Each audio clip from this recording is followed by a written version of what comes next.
Les semaines se suivent et se ressemblent. Il fait toujours aussi beau, il fait toujours aussi chaud du côté de la pointe bretonne. Et donc, on continue d'aller à la plage. Troisième épisode d'À la plage, votre rendez-vous estival de toutes les actualités autour du Stade Brestois 29. Et je suis, bien sûr, avec notre ami franco-turc Mehmet Fonchoglou, bien sûr, qui est avec moi, toujours bercé par l'écume, hein, Mehmet. Comment ça va?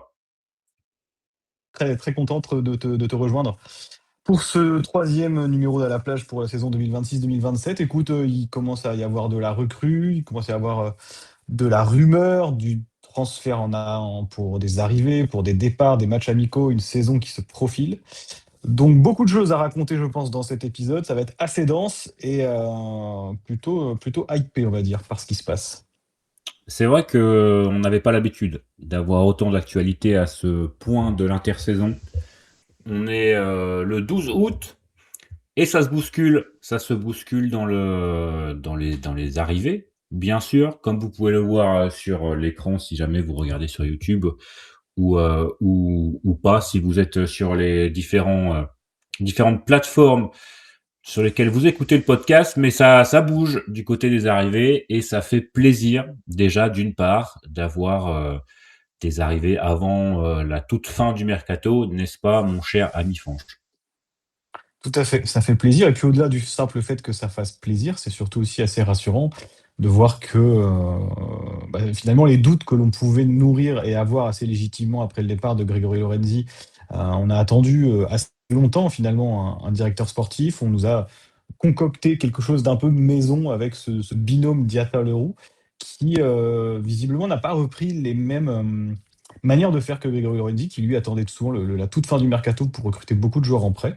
C'est une autre manière de faire et je trouve que celle-ci, alors sans dire qu'elle est meilleure, hein, c'est beaucoup trop tôt pour juger, mais elle est assez intéressante parce qu'on voit qu'il y a des joueurs qui vont arriver, qui vont être sous contrat avec Brest, ce ne sera pas seulement des prêts. On va revenir sur leur profil par la suite, mais en tout cas sur la méthode, sur l'anticipation, le fait de pouvoir donner à Julien Lacheur des joueurs avant la reprise du championnat, je trouve ça plutôt bien vu de la part des dirigeants.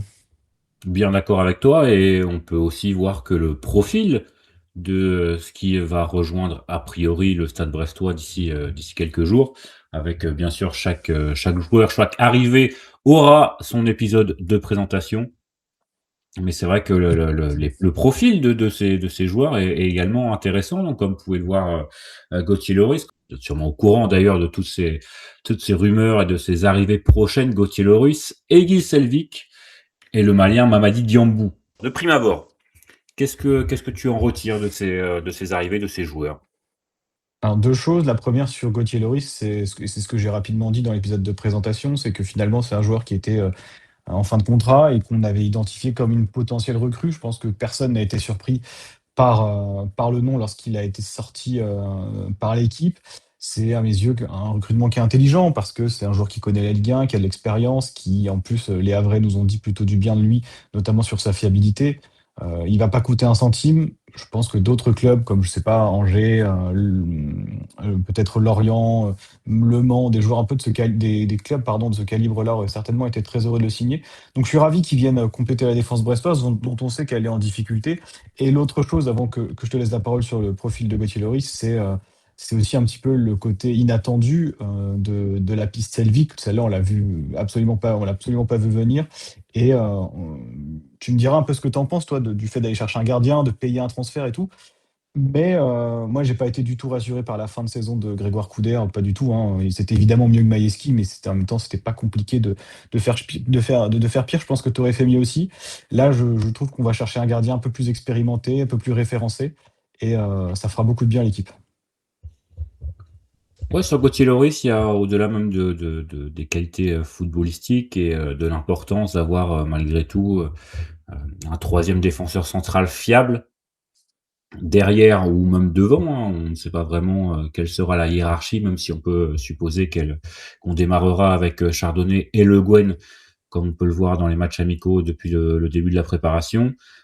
C'est aussi un joueur qui connaît les joutes du maintien et ça, j'ai l'impression que ça va être assez utile à cet effectif qui, malgré tout, on en parle depuis quelques mois maintenant, mais c'est un effectif qui a connu le très, très haut Et on peut voir sur certains joueurs, notamment Romain Del Castillo, hein, je pense que c'est l'exemple le plus frappant. Mais c'est difficile de se remotiver à aller chercher le maintien quand tu as connu les joutes de la Ligue des Champions, quand tu as connu le podium de Ligue 1, comme c'était le cas pour lui. Et à ce niveau-là, Gauthier Lloris, c'est quelqu'un voilà, qui est habitué à se bagarrer pour chaque point, à aller gagner des points à Metz, à gagner des points à Angers, gagner des points au Mans. Et ça, je trouve que c'était important parce qu'on a vu des attitudes voilà, sur la pré-saison qui étaient assez inquiétantes, notamment après les buts encaissés où le langage corporel de certains joueurs était pas top. Et voilà, ce sera un joueur d'expérience du maintien et gratuit en plus. Donc voilà, 2 saisons. On avait l'habitude à ce poste de défenseur central ces dernières années de prendre des prêts, de valoriser des joueurs qui n'étaient pas à nous. Là, voilà, il n'y aura pas potentiellement de revente, mais c'est au moins un joueur qui appartient à Brest et qui, éventuellement, hein, il a que 30 ans, hein, si je ne dis pas de bêtises. Donc, voilà, ça peut être 2 ans pour encore 2 saisons supplémentaires après, quoi. Il sera pas fini dans 2 ans. Sur le gardien, c'est vrai que alors l'Ouest France parle d'éventuellement arriver comme doublure de Grégoire Couder. Pour moi, un joueur avec ce CV, un joueur qui arrive de Watford, un joueur qu'on recrute, pour moi, ça, sur le papier, en tout cas, ça partira devant Grégoire Couder. Maintenant, on a aussi ce qu'avait dit Julien Lachuer dans sa première conférence de presse, hein, que Grégoire Couder avait gagné le droit de démarrer la saison comme titulaire. Ceci étant, a priori, je crois que les choses ont pas mal changé. Le staff est pas non plus hyper satisfait de Grégoire Couder depuis le début de la préparation. Si nos infos sont bonnes, il serait arrivé avec un peu d'embonpoint. Et je pense que c'est aussi pour lui donner un petit coup derrière voilà, l'épaule en lui disant ne sera pas aussi facile que ça. Et c'est vrai que là, on aurait pu partir sur un Français, sur un mec qui connaît la Ligue 1, un mec qui éventuellement connaît la Ligue 2. Hein. On avait eu la rumeur du joueur de Grenoble, du gardien de Grenoble qui était parti à Auxerre. Finalement, on part sur quand même un mec qui a quelques semaines joué le Norvège-France en Coupe du Monde. Il y a un certain CV. Donc c'est déjà assez ambitieux. Ça rappelle un peu aussi le profil de Marco Bizot il y a quelques saisons. Et c'est vrai que c'est assez emballant de voir un tel joueur arriver au Stade Brestois avec un tel CV.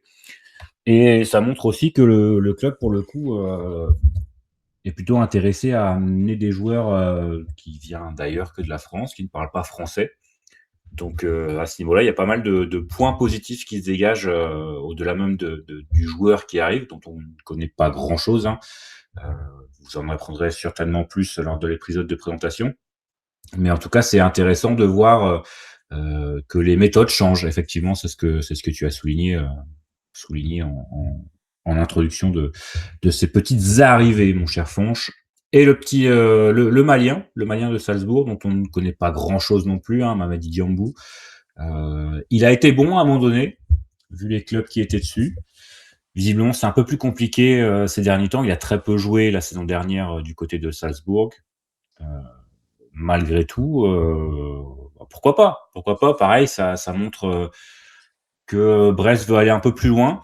Et Brest part aussi quand même malgré tout sur des joueurs assez revanchards hein, qui cherchent un nouveau départ, notamment au niveau de ces jeunes, hein, Joseph Mondje et Mamadi Diambou qui rentrent dans cette case-là. Mais pourquoi pas? Après, ça appelle peut-être aussi un départ à ce poste de milieu de terrain.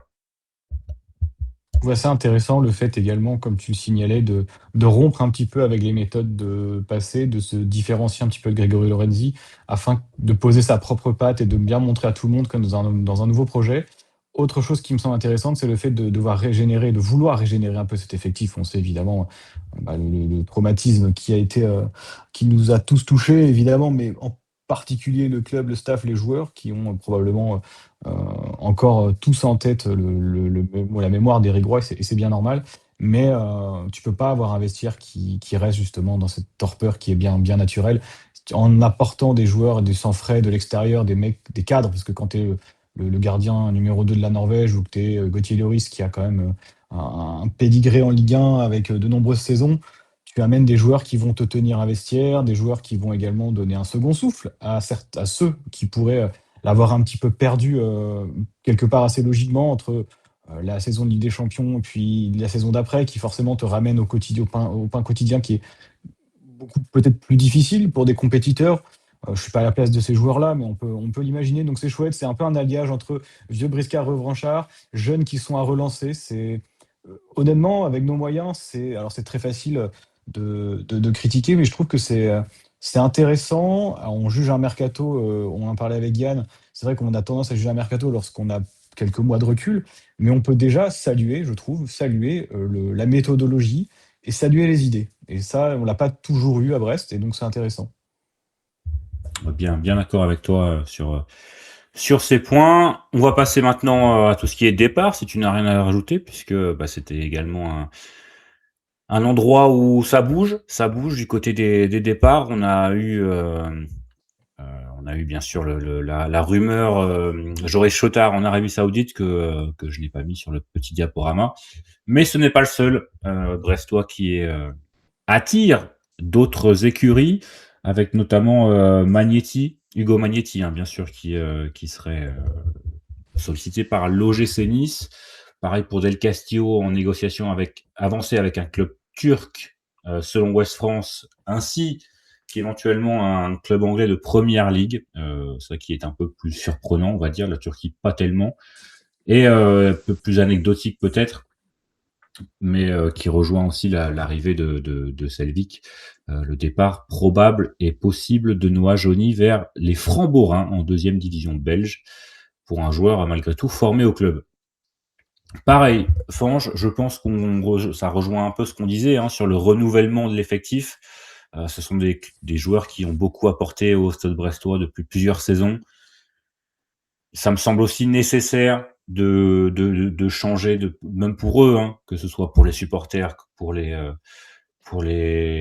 joueurs, pour le staff, et même peut-être éventuellement pour leur famille, de changer de lieu et de projet pour essayer de redonner un peu un second souffle à leur carrière. Et je pense que même les joueurs ne sont pas contre bouger, et je pense pas qu'il y ait de veto du club sur ça, même si, bien sûr, chaque joueur a sa valeur.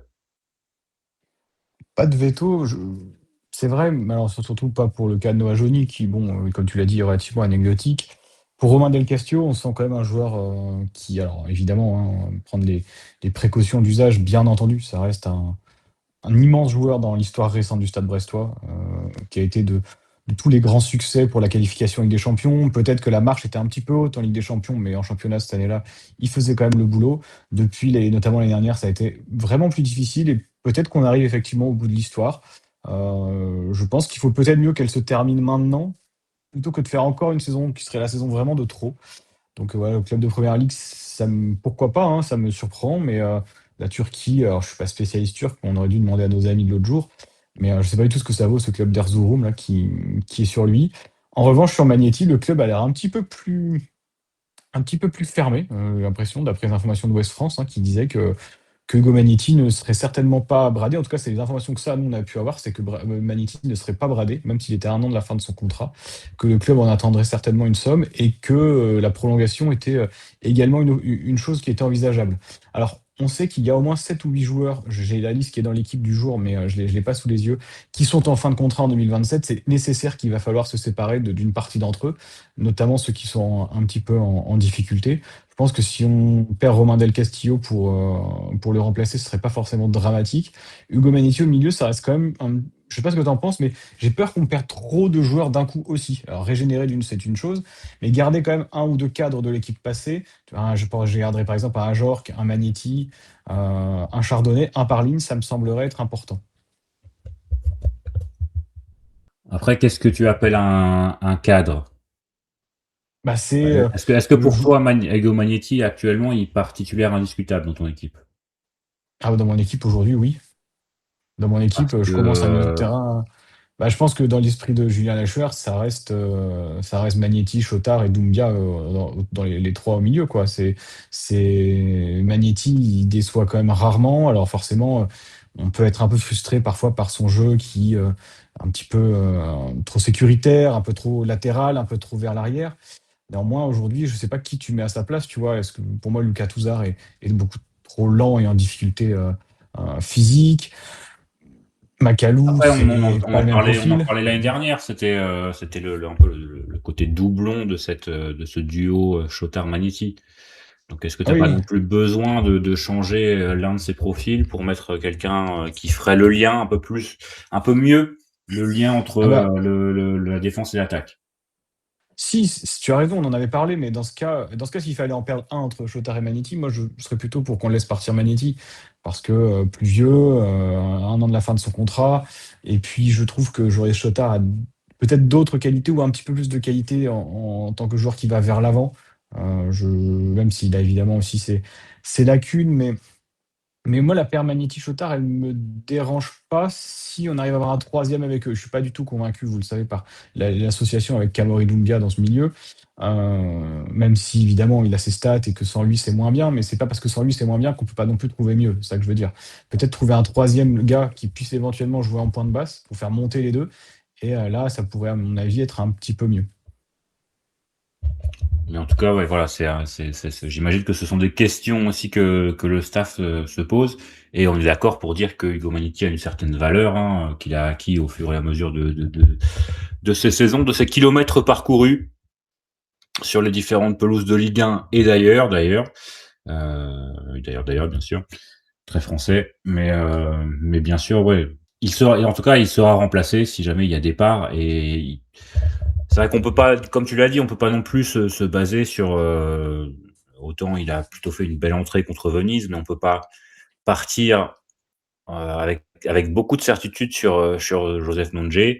On peut pas partir non plus avec beaucoup de certitude sur le nouveau joueur malien de Salzbourg s'il revient, s'il arrive. Donc effectivement, là, il faudrait une valeur un peu plus sûre si jamais Hugo Mendy venait à, à partir. Maintenant, je te pose une question. Est-ce que tu préfères que ces joueurs qui sont en fin de contrat partent pour un certain montant ou bien qu'ils partent gratuitement l'année prochaine? Alors, pas tous. Il y en a éventuellement qui vont partir cet été, qui vont éventuellement prolonger. Mais dans le cas où le joueur ne souhaiterait pas prolonger son bail avec le Stade Brestois, est-ce que tu préfères qu'il parte cet été ou qu'il parte gratuitement l'an prochain? On sait hein, que la réalité économique de la Ligue 1 et encore plus du Stade Brestois, ce sont des clubs en difficulté. Donc il va forcément falloir prendre de l'argent si on peut prendre de l'argent. On ne peut pas se permettre de tous les garder pour qu'ils partent libres l'année prochaine. Mais à la fois pour Del Castillo, là visiblement on va partir sur un transfert payant pour son départ, et Hugo Manetti qui pourrait prolonger. En fait, c'est l'un des deux. Soit tu prolonges, soit tu pars. En fait, tu peux pas prendre le risque, et notamment c'est le cas de Ludovic Ajorc. Je ne sais pas quelle est sa valeur marchande aujourd'hui et quelle serait sa valeur marchande là s'il devait nous quitter. Mais on aurait forcément un petit billet, tandis que si l'année prochaine il part libre, là le Stade Brestois devrait le remplacer en plus de ne pas avoir l'argent de son départ. Donc là-dessus, je pense qu'on peut faire confiance dans l'équipe dirigeante actuelle pour juger et jauger correctement les choses. Je sais pas toi ce que tu aurais fait à leur place, mais à mon avis, c'est mettre l'accent sur les prolongations des joueurs avec lesquels tu veux continuer à construire. Moi, c'est-à-dire que j'aurais continué notamment avec, par exemple, un Chardonnay que tu veux garder même si tu dois le mettre sur le banc un peu plus tard, mais pour qu'il continue à un peu à incarner le club. Hugo Manetti, Ludovic Ajor que j'aurais prolongé. Ensuite, Del Castillo, Lala, Touzard notamment. S'il y a offre, je laisse partir. Pour moi, il y a un seul joueur qui est à garder coûte que coûte, on va dire, même s'il part gratuitement l'année prochaine, c'est Ajorc. Je pense pas que Brest puisse retrouver quelqu'un de l'importance de Ludovic Ajorc et qui lui aussi, mine de rien, fait un peu la passerelle aussi entre les anciens et les nouveaux. Ça va faire maintenant sa troisième saison au Stade Brestois. Je pense, ouais, pour moi, il y aura pas de départ de Ludovic Ajorc et j'espère certainement pas. Mais c'est le seul où on va dire que s'il y a pas même s'il veut pas prolonger, il reste tout au long de sa troisième année et on part sur un départ gratuit l'année prochaine. Il y a aucun souci. Les autres, effectivement, je te rejoins. s'il y a offre, ça part. Et par contre, ce sera bien de le savoir maintenant.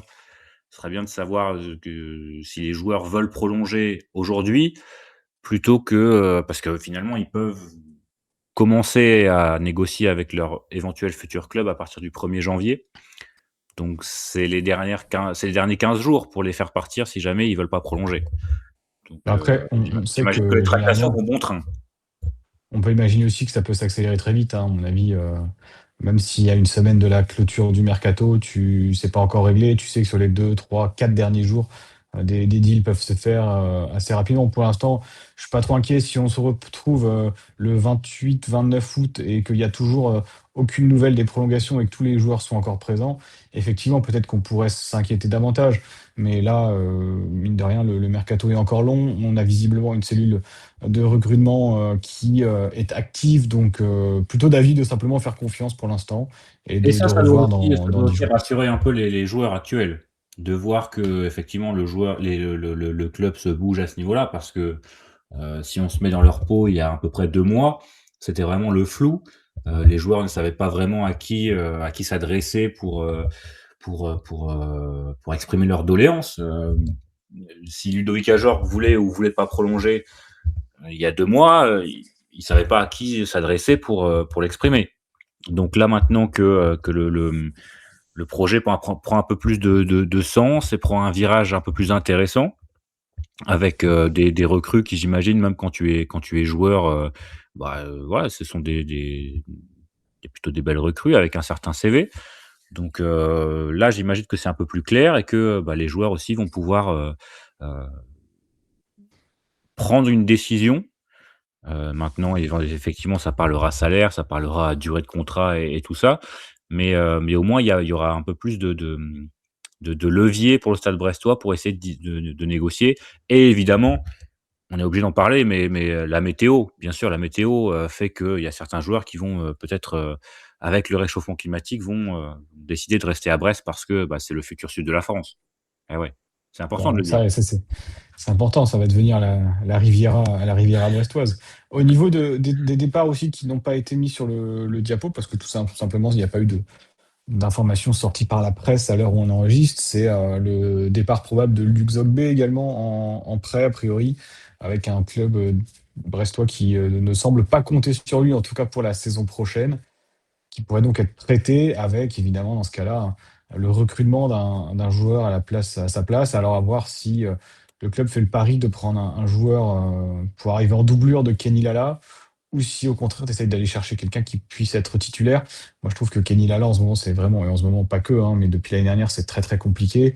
Il a été extrêmement important lorsqu'il est arrivé pour notamment remettre le vestiaire sur de bons rails. Luc Zogbe n'a jamais finalement réussi à prendre sa chance lorsque il lui était offerte. Donc, à mes yeux, ça reste un poste qu'il va falloir renforcer. Mais donc, faut s'attendre à un départ de Luc Zogbe avant la fin du mercato. Pour, ce qu'on nous a dit, c'est que le club ne voulait pas refaire les mêmes erreurs que sur, Rafiki Saïd notamment. Taillak Donc, compte aussi. effectivement, hein, qui est maintenant jouent, tous les 2 d'ailleurs en championship si je ne dis pas de bêtises Ouais. et c'est peut-être quelque chose que le club avec Luc Zogbé aurait peut-être dû faire, la saison dernière, voire la saison d'avant. Donc, voilà.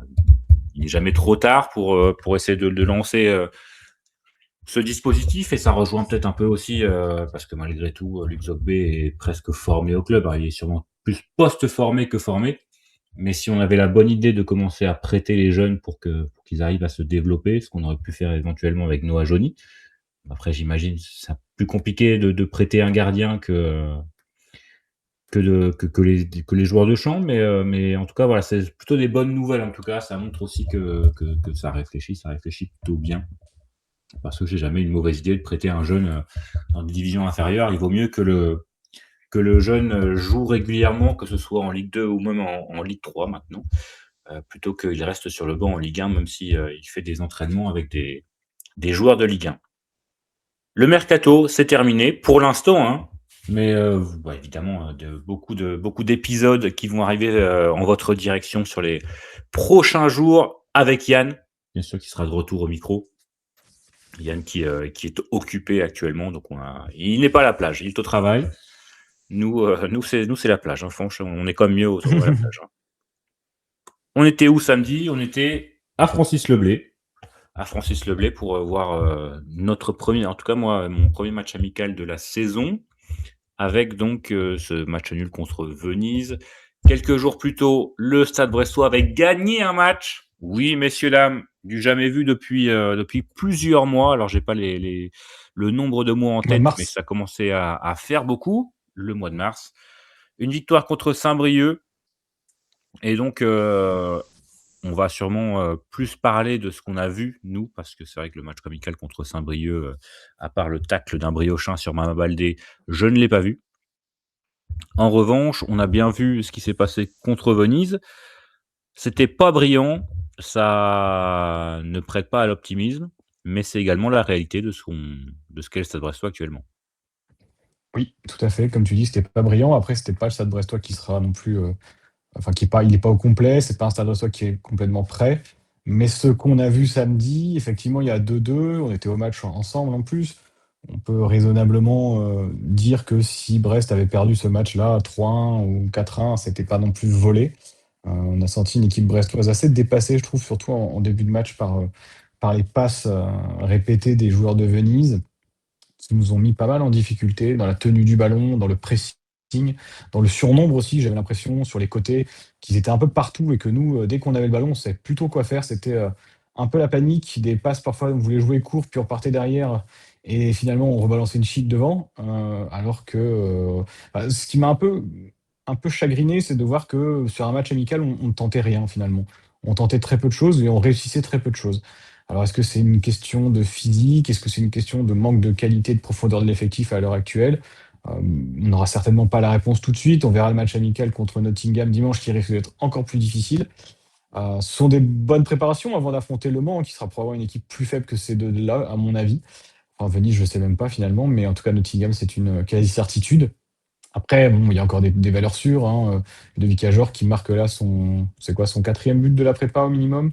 Euh, on a vu également, je trouve un Joris Chotard plutôt en jambes, des entrées comme Pathé Mboup qui montrent des Raphaël Le choses Guen sur aussi qui cette était prépa. pas mal.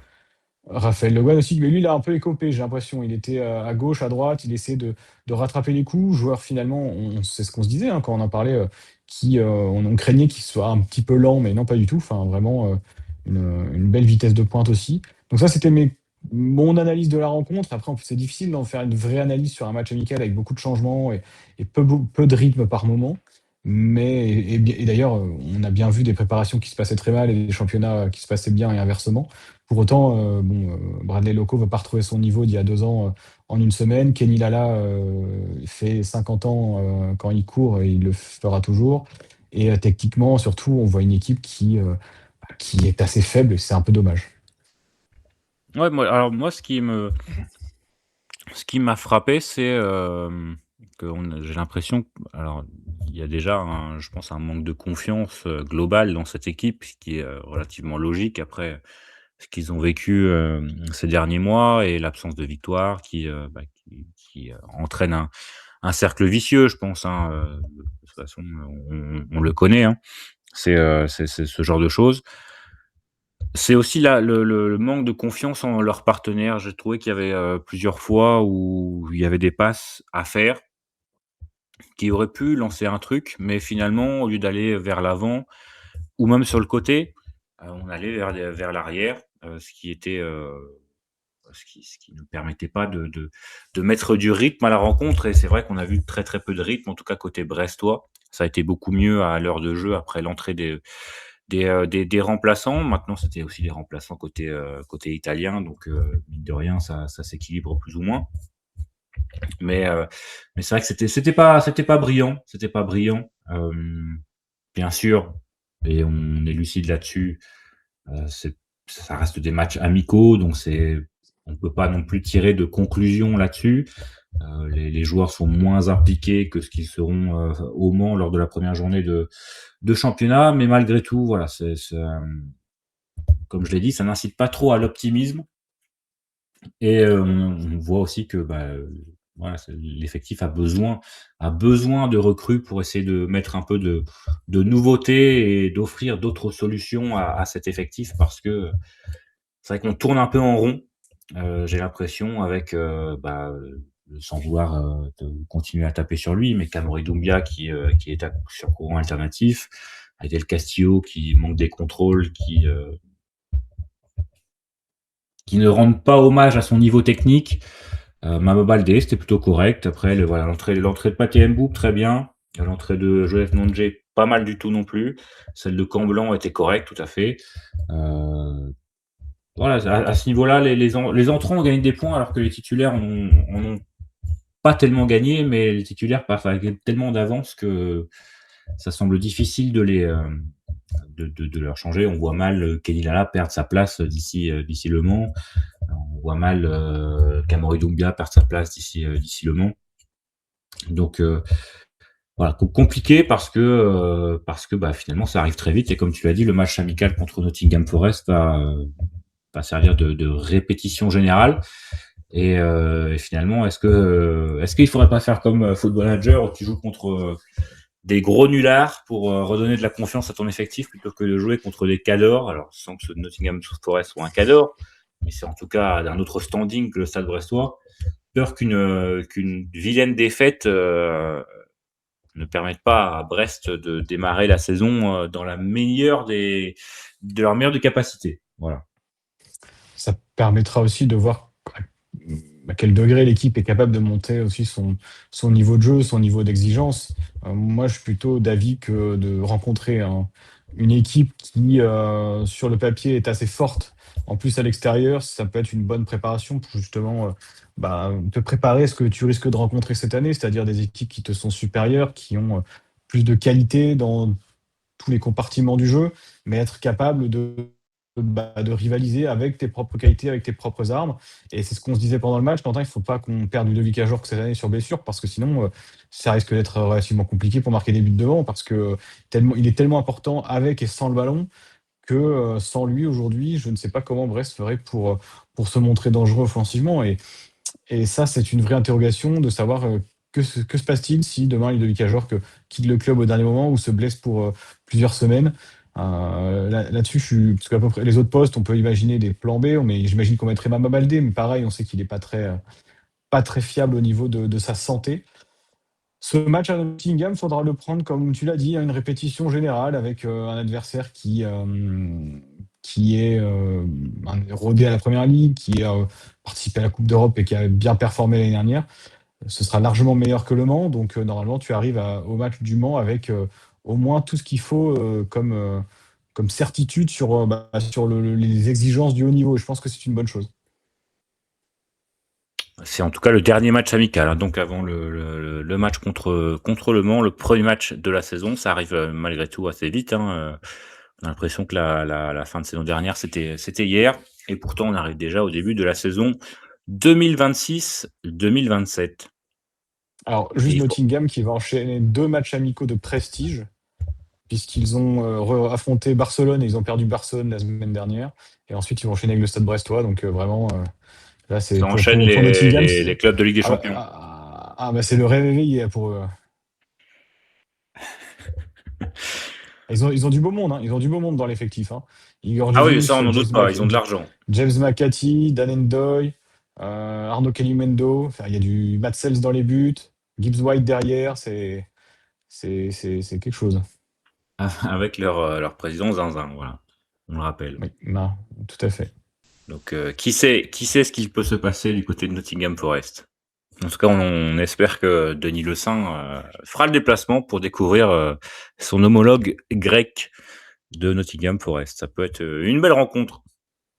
On passe au point presse avec divers interviews, divers portraits qu'on a pu lire dans la presse depuis la plage numéro 2, avec notamment le Télégramme qui a sorti 2 portraits de Loïc Lepape et de Jules Diatta, donc qui prennent des dimensions supérieures cette saison, avec notamment le travail de Loïc Lepape qui sera un peu plus passé au microscope.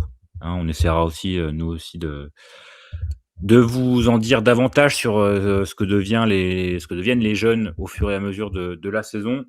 Donc, Le Pape qui est le nouveau, il est arrivé je crois en janvier dernier, mais le directeur du recrutement pardon, du centre de formation du club et donc plusieurs questions lui ont été posées. C'était, relativement intéressant sur de connaître sa méthodologie, ce qu'il souhaite apporter au Stade brestois et comme on le rappelle et comme il le dit justement, les jeunes, qu'ils soient bons en U19, c'est très bien, mais surtout le but du jeu, c'est qu'ils soient bons du côté de l'effectif professionnel. Vous pouvez lire, l'une des réponses d'ailleurs, à une des questions avec, c'est bien gentil de trouver des mecs du Finistère. Ils sont gentils, ils sont polis, mais parfois il faut aller trouver ailleurs, même si ça plaira pas à certains. C'est, la réalité et c'est nécessaire. Jules Diatta également, le portrait de Jules Diatta dans le Télégramme également, avec, voilà, pas grand chose sur son rôle au Stade brestois, mais la découverte en tout cas d'un homme assez brillant, avocat, hein, bien sûr de son métier et qui réussit plus ou moins dans tout ce qu'il fait.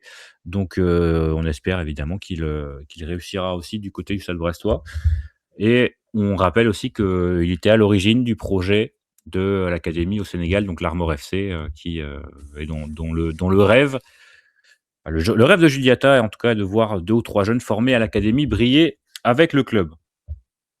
Et enfin, du côté de l'équipe avec le portrait d'avant-saison, comme ils le font pour chaque club du Stade brestois, avec, bien sûr un point pour mettre, l'accent bien sûr sur la formation avec le nouveau, projet du club. Voilà un petit point presse rapidement et aussi, pour les abonnés dont tu fais partie Fanche, Oui. la carte d'abonné. Vous pouvez la retirer désormais à Alors, la il y boutique. a un Est-ce truc, que c'est est-ce que vous aurez un dessous de verre? Voilà, c'est la question. le truc, c'est que certains visiblement vont chercher la carte et elle n'est pas présente parce qu'ils ont opté pour la carte dématérialisée. Alors, je sais pas, moi, je me souviens pas quand je me suis abonné d'avoir dû choisir dématérialisé ou non. Enfin, je sais plus. Donc, j'irai voir, mais voilà, apparemment, il y a pas mal de gens qui sont arrivés à la boutique. Et c'est ce que j'ai entendu et on leur a dit, bah non, votre carte est dématérialisée, donc vous n'avez pas carte physique. Je sais pas s'ils ont bien compris ou pas, mais apparemment, c'était le bordel pour récupérer sa carte aujourd'hui. Donc voilà, n'allez pas au dernier moment si vous avez un doute et si vous voulez récupérer votre carte, il vaut mieux y aller assez tôt parce que, c'est possible que ce soit un peu compliqué. Ce qui est dommage parce que ça fait comme c'est malgré tout un bel objet d'une part et puis, c'est l'occasion de ouais, c'est pas une collection mais, voilà ça fait, Ah, ça moi, je les ai suit toutes les gardées, hein. différentes années bien sûr. Je crois que je les ai toutes gardées là depuis 2010. Je dois avoir toutes mes cartes d'abonnés en quelque part en stock. C'est vrai que c'est cool de les garder et puis c'est un peu comme toi, j'imagine, j'imagine qu'en Ligue des Champions, tu as peut-être gardé tes contre-marques ou tes billets ou tes billets de train. Je sais pas comment tu étais allé, mais on a ou d'avion pour en garder des souvenirs. Moi, j'ai gardé pas mal de faudrait qu'on fasse peut-être un épisode là-dessus justement un jour sur les objets qu'on a du Stade brestois. Garder tous les journaux, les unes de l'équipe aussi de cette époque-là. Donc je comprends parfaitement qu'on veuille garder, des petits objets comme ça de collection autour du club. Oui, je suis bien d'accord, je suis bien d'accord.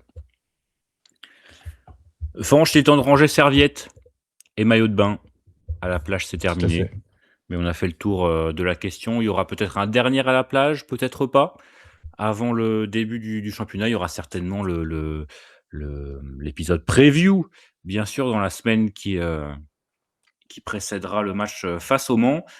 La Ainsi, semaine prochaine donc. évidemment et oui, ça arrive vite, ça arrive vite. Mais oui.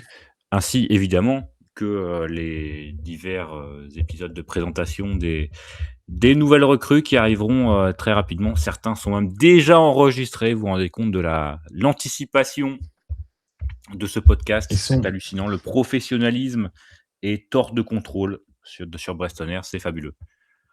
ah oui, Alors d'ailleurs, tu es devenu un peu spécialiste turc, spécialiste havrais, mais également spécialiste norvégien. Hein. C'est très impressionnant.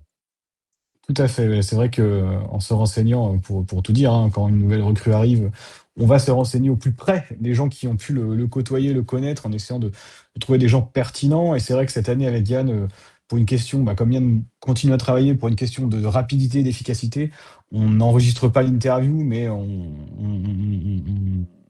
va dire, on a fait un résumé et puis on l'a joué là. Bah, là, en l'occurrence, c'était Yann et moi parce que toi, tu travaillais, mais sinon, tu aurais été de la partie aussi. Mais c'est vrai que donc, les épisodes là sont prêts. Peut-être que quand vous écoutez celui-là, ils sont déjà sortis. Ça ne dépend plus que du Stade Brestois et de l'officialisation des recrues. Mais les deux épisodes là sur Selvik et Lloris, ils sont devant moi. Ils attendent de passer en public. Et puis après, vous pourrez nous en faire vos retours comme d'habitude. Ce qu'on disait avec Yann l'autre jour, hein, n'hésitez pas à nous dire ce que vous en pensez dans les différents espaces de commentaires ou sur notre serveur Discord ou sur Twitter. Vous êtes de plus en plus nombreux d'ailleurs à venir sur Discord pour échanger avec nous. Le lien est dans la barre de description des épisodes. N'hésitez pas à venir pour échanger au quotidien. On y rigole bien d'ailleurs, hein. Il y a pas mal de petits rigolos là-dedans qui font des petites blagues. Et voilà, donc c'est cool. La communauté s'agrandit jour après jour. Tel le président des États-Unis, il te suffit d'appuyer sur un bouton pour faire exploser le monde et lancer le podcast sur Gauthier Loris. Tout à fait. Le monde n'est pas prêt pour ça. Mais non. Fanche, merci à toi. Et Merci une à toi, prochaine. Yann. J'ai dit merci à toi, Oh Quentin. là là là, il Non, est. mais c'est parce que Yann a envoyé un message au même moment pour demander si on avait terminé. Merci à toi, Quentin. Merci à tous. C'est la fatigue. C'est 3 épisodes en 3 jours là. On continue à le dire toujours, tout le temps. Allez Brest, salut.